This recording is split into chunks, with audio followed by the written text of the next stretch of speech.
దేవుని యొక్క పరిశుద్ధ నామానికి మహిమ కలుగును గాక. ప్రియమైనటువంటి దేవుని బిడ్డలారా, మరొక అంశంతో మేము ముందుకు రావడానికి ప్రభు నాకు కృప చూపించాడు.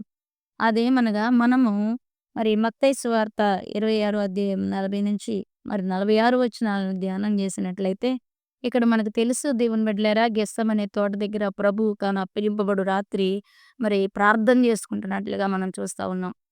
ఎంత ప్రార్థన చేస్తాడంటే తన చెమట రక్తముగా మారునంత ప్రార్థన మరి శిలువ మరణానికి ముందు చేసినట్లుగా లేఖన భాగాలు సెలవిస్తా ఉన్నాయి దేవుని బిడ్డలారా.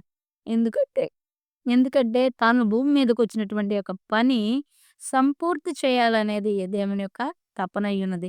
ఎందుకంటే ఆ యొక్క శిలువ మరణం మీద, ఆ మ్రాను మీద వేలాడేటువంటి ఆ ప్రాసెస్‌లో ఎక్కడ కూడా అతను క్విట్ అవ్వకూడదు. అంటే ఆ పనిని అసంపూర్ణంగా వదిలి వెళ్ళిపోకూడదు అనేటువంటి ఒక ఆశ, ఆలోచన.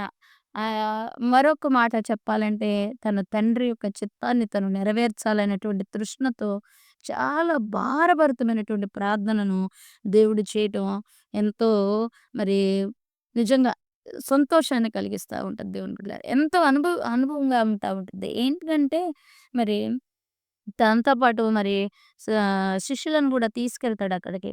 తీసుకెళ్ళి అంటాడు, ఆయన మరలా శిష్యుల యొద్దకొచ్చి వారు నిద్రించుచు ఒక గడియైనను నాతో కూడా మేల్కొని ఉండలేరా? మీరు శోధనలో ప్రవేశింపకుండానట్లు మెలకువగా ఉండి ప్రార్థన చేయుడి అంటాడు. శోధనలోకి వెళ్ళకుండా ప్రార్థన చేసుకోమని అక్కడ దేవుడు హెచ్చరిస్తాడు బిడ్డలారా. అంటే శోధన జయించాలి అంటే మనకేం కావాలి? ప్రార్థన గావాలి. ఎప్పుడైతే ప్రార్థన సహకారము, దేవుని యొక్క తోడ్పాటు మనకు లేదో, మనం శోధనను జయించలేమనేటువంటి విషయాన్ని దేవుడు మాట్లాడుతా ఉన్నాడు. అట్లాగే నీ ప్రార్థన నువ్వు చేసుకోపోతే అది మరి భయంకరమైనటువంటి విషయం. నిన్ను గురించి, నీ కాపుదలను గురించి, నీ యొక్క అవసరతను గురించి నువ్వు దేవునితో విన్నపించుకోకపోతే ఎవరు వినిపిస్తారు దేవుని బిడ్డలారా? నీ పిల్లలకి ఏదన్నా అవసరం వచ్చి నిన్నడిగితే నువ్వు ఇష్టపడతావా? పక్కన ఎవరినన్నా అడిగితే ఇష్టపడతావా? నిన్నడిగితేనే కదా నీకిష్టం. కాబట్టి నువ్వు కూడా నీ తండ్రైన దేవుణ్ణి నీ అవసరాన్ని గురించి నువ్వు ప్రార్థన చేసుకోకపోతే అది దారుణం. దైవజనుడి చేతిలో ఎంతో కొంత చందా పెట్టి నా కోసం ప్రార్థన చేయి అంటే కుదరదు. అది మంచిదే. కానీ నీ గురించి నువ్వు గూడా ప్రార్థన అనుభవం కలిగి ఉండాలి దేవుని బిడ్డలారా. శోధనలోకి ప్రవేశించకుండానట్లు, శోధన అణచివేసేటువంటి ప్రార్థన. మరి నిన్ను ఇబ్బందులు పడేటట్లు చేసేటువంటి ఆ యొక్క శోధనలో నుంచి నువ్వు బయటికి రావాలంటే నీకు ప్రార్థన, నీ కాపుదల ఉండాలని దేవుడు జ్ఞాపకం చేస్తా ఉన్నాడు.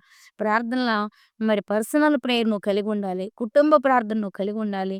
సంఘ ప్రార్థన కూడా నువ్వు కలిగి ఉండాలని దేవుడు జ్ఞాపకం చేస్తా ఉన్నాడు. దేవుడు ఆ రోజు మరి గెత్సేమనే తోటకు వెళ్లి అక్కడ ప్రార్థన చేసుకుంటున్నాడు. దుఃఖపడుటకు, చింతాక్రాంతుడగుటకు మొదలుపెట్టాడు. అప్పుడు యేసు మరణమగునంతగా నా ప్రాణం బహు దుఃఖంలో మునిగినది.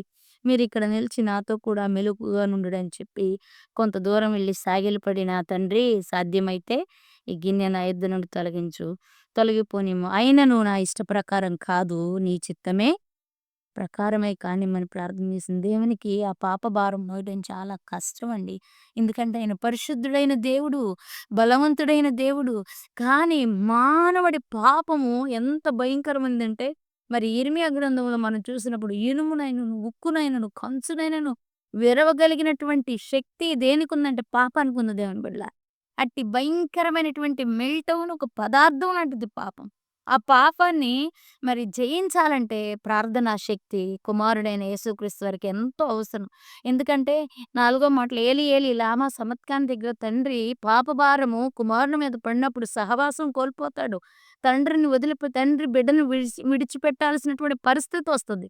కాబట్టి తను ప్రార్థనలో శోధన ఎదుర్కోవడానికి ఎంతగానో ప్రిపేర్డ్‌గా ఉన్నాడు. శోధన జయించడానికి ప్రార్థనాత్మత నింపబడ్డాడు. అంత మాత్రమే గాదు, శిష్యుల ప్రార్థన సహకారం గూడా కోరాడు. నిజమే, నీకు ఈరోజు భయంకరమైనటువంటి శోధన, సముద్రం లాంటి శోధన దాటలేకపోతా ఉన్నావా? ఈ దరి నుండి ఆ దరికెళ్ళలేకపోతే ప్రార్థనా పరులను ఏర్పాటు చేసుకొని వాళ్ళు కూడా నీ కోసం ప్రార్థించేటట్లుగా నువ్వు చేయాలి. అక్కడ అంటున్నాడు, ఆయన కోసం చేయమంటలేదు గానీ శోధనలోకెళ్ళకుండా. అంటే నేనెళ్ళిపోతే మీరు చెదిరిపోయి ఇబ్బంది పడతారు. అట్లా ఎళ్ళకుండా ఉండాలంటే ప్రార్థన చేసుకోమన్నాడు. కానీ వాళ్ళు చేయలేదు. ఎందుకంటే వాళ్ళ కన్నులెలా ఉన్నాయి? భారముగా ఉన్నాయంట. బరువుగా ఉన్నాయంట. అందుకే వాళ్ళేం చేయలేకపోయారు? ప్రార్థన చేయలేకపోయారు. ఈరోజు ప్రార్థన సమయంలోనే నీ కళ్ళు భారంగా ఉంటున్నాయా? నీ ఒళ్ళు బరువుగా ఉంటుందా? ప్రార్థన చేయలేకపోతా ఉన్నావా? నిన్ను నువ్వు ఒక్కసారి జ్ఞాపకం చేసుకోమని ప్రభు జ్ఞాపకం చేస్తున్నాడు. ఎందుకంటే రాకడ దినాలు, దుర్దినాలు యేసయ్య ఎట్లాగైతే ఒకరోజు అప్పగింపబడి ఎళ్ళిపోయాడో, మరలా ఆయన తిరిగి మరొక్కసారి రాబోతా ఉన్నాడు. ఆయనతో పాటు ఈసారి మనల్ని తీసుకెళ్ళబోతా ఉన్నాడు దేవుని బిడ్డలారా. మనల్ని తీసుకెళ్ళబోతా ఉన్నాడు గాబట్టి మనకేం అవసరం? ఇప్పుడు ప్రార్థన అవసరం. శోధనలో ప్రవేశించకుండా బుద్ధి లేని కన్నికల్లాగా దూరం దగ్గరే తలుపు మూయబడిన పరిస్థితుల్లో మనం ఉండకుండా ఉండాలంటే ఏం చేయాలంటే ప్రార్థన చేయాలి. అందుకే భక్తుడు అంటున్నాడు, శోధనలో ప్రవేశింపకుండా దేవుడైన యేసయ్య అంటున్నాడు, శోధనలో ప్రవేశింపకున్నట్లు ఏం చేయండి మీరు? ప్రార్థన చేసుకోండి. ప్రార్థనాత్మతో నింపబడండి. శక్తి చేత కాదు, బలం చేత కాదు, దేవుని యొక్క ఆత్మ ద్వారానే బలమైన కార్యాలు జరుగుతాయి గనక ప్రార్థనాత్మతో మీరు నింపబడాలని దేవుడు జ్ఞాపకం చేస్తా ఉన్నాడు. ఎంత భయంకరమైనటువంటి పాపము మరి శిలువ మీద శాపగ్రస్తుడిగా మార్చింది దేవుని బిడ్డలారా తనని. అలాంటి భయంకరమైనటువంటి పాపంలో మరి దేవుడు ఆ పాపాన్ని విరవటానికి, ఆ పాపపు ముళ్ళును, మరణపు ముళ్ళును, ఉగ్రత ముళ్ళును విరవటానికి దేవుడు ఏం చేశాడంటే ఈ భూలోకానికి వచ్చినట్లుగా మనం చూస్తా ఉన్నాం. మరి వచ్చి సిద్ధపాటు కలిగి ఉన్నాడు. తండ్రి యేసు ప్రభు వారికే అంత సిద్ధపాటు ఉంటే మరి నీకు నాకు ఎంత సిద్ధపాటు ఉండాలి. మనం రాకడలో ఎత్తబడాలంటే ఎంత సిద్ధ మనసు, ఎంత సంసిద్ధతతో మనం ఉంటే రాకడలో ఎత్తబడతామో ఒక్కసారి మనల్ని మనం పరీక్షించుకోవాలి దేవుని బిడ్డలారా. ఎంత ఆశ్చర్యమైనటువంటి విషయం అంటే భయంకరమైనటువంటి బలహీనత నుంచి, భయంకరమైనటువంటి ఇబ్బంది నుండి దేవుడు ఏం చేశాడు మరి తనను తాను మరి ప్రార్థనతో ప్రిపేర్ చేసుకుంటున్నాడు. ఈరోజు నీ శోధనలో ప్రార్థనతో ప్రిపరేషన్ ఉందా నీకు? ప్రార్థనతో దేవుని దగ్గరికి రాగలుగుతున్నావా? ప్రార్థనలో దేవునితో గడపగలుగుతున్నావా? ఒకసారి మనం ఏం చేయాలి? ఆలోచన చేయాలి దేవుని బిడ్డలారా. నువ్వు ప్రార్థనలో దేవునితో గడపగలిగితే అప్పుడు నీ శోధనని నువ్వేం చేస్తావంటే ఈజీగా జయించగలుగుతావని దేవుడు మరి నీకు తెలియజేస్తా ఉన్నాడు. ఎందుకంటే శోధన ఎదుర్కోవాలంటే ఖచ్చితంగా నీకేముండాలి? ప్రార్థనా జీవితం ఉండాలి. శోధన ఎట్నుంచి ఎట్లా వచ్చి పడిద్దో మనకు తెలీదు గనక మనం శోధనని జయించాలంటే ఖచ్చితంగా మనలో ప్రార్థన అనేటువంటి ఒక అనుభవం, ఆశ్చర్యకరమైనటువంటి ఆ యొక్క అనుభవం గుండా మనం వెళ్ళాలని ప్రభు జ్ఞాపకం చేస్తున్నాడు. అందుకే ఇక్కడ అంటాడు పరమగీతాలు 5వ అధ్యాయం 2వ వచనం, నేను నిద్రించితినే గాని నా మనసు మేల్కొని ఉన్నది. నా సహోదరి, నా ప్రియురారా, నా పావురమా, నిష్కళంకురాలా ఆలకించుము. నా తల మంచుకు తడిసినది, నా వెంట్రుకలు రాత్రి కురియు చినుకులకు తడిసినవి. నాకు తలుపు తీయమనుచు నా ప్రియుడు వాకిలి తట్టుచున్నాడు. చూసారా దేవుని బిడ్డలారా? అంటే సడన్‌గా దేవుడు వస్తాడు. దేవుడు వచ్చినప్పుడు సడన్‌గా దేవుడు కాలింగ్ అనమాట. అంటే ఇద్దరు తిరుగులు విసురుతున్నప్పుడు ఒకళ్ళు ఎత్తబడాలి గదా! అలా దేవుడు నిన్ను పిలిచినప్పుడు నువ్వు వెళ్ళటానికి సంసిద్ధత కలిగి ఉన్నావా? నువ్వు వెళ్ళటానికి సిద్ధపాటులో ఉన్నావా? శోధనలో ప్రవేశించకుండా ప్రార్థనాత్మతో సిద్ధమై ఉన్నావా? ఆత్మ సిద్ధమైన శరీరం వెనక్కి లాగుతా ఉంటది. ప్రార్థన చేయనీదు, నిద్రపోనీదు. నిద్రకి మరి జోగటానికి, కన్నులు భారంగా ఉండటానికి నిన్ను ఇబ్బంది పెడతా ఉంటది గనక, దేవుడు నిన్ను పిలిచే టయానికి నువ్వు ప్రార్థనలో సిద్ధపడి, ఎత్తబడే గుంపులో ఉండాలి. యేసు ప్రభువారు కూడా భూలోకానికి మొదటిసారి వచ్చినప్పుడు తన పనిని సంపూర్తిగా చేసుకొని క్విట్ చేయలేదు దేవుని బిడ్డలారా. మధ్యలో వదిలిపెట్టలేదు. మనం ఏదన్నా పని ప్రారంభిస్తే దాన్ని ఏం చేస్తామంటే మధ్యలో వదిలిపెట్టేస్తాం. దేవుడు అలాంటి వాడు కాదు. మధ్యలో వదిలిపెట్టకుండా ప్రార్థన చేసి, ప్రార్థన ద్వారా శోధనలో ప్రవేశించకుండా ఆ పనిని సంపూర్తి చేసి, మా సమస్త మానవాళికి విడుదలను, ఉగ్రత నుండి తప్పించి, సమస్త మానవాళికి ఆయన రక్తం ద్వారా విడుదలిచ్చి, తన తండ్రికి సంతోషాన్ని కలిగించాడు.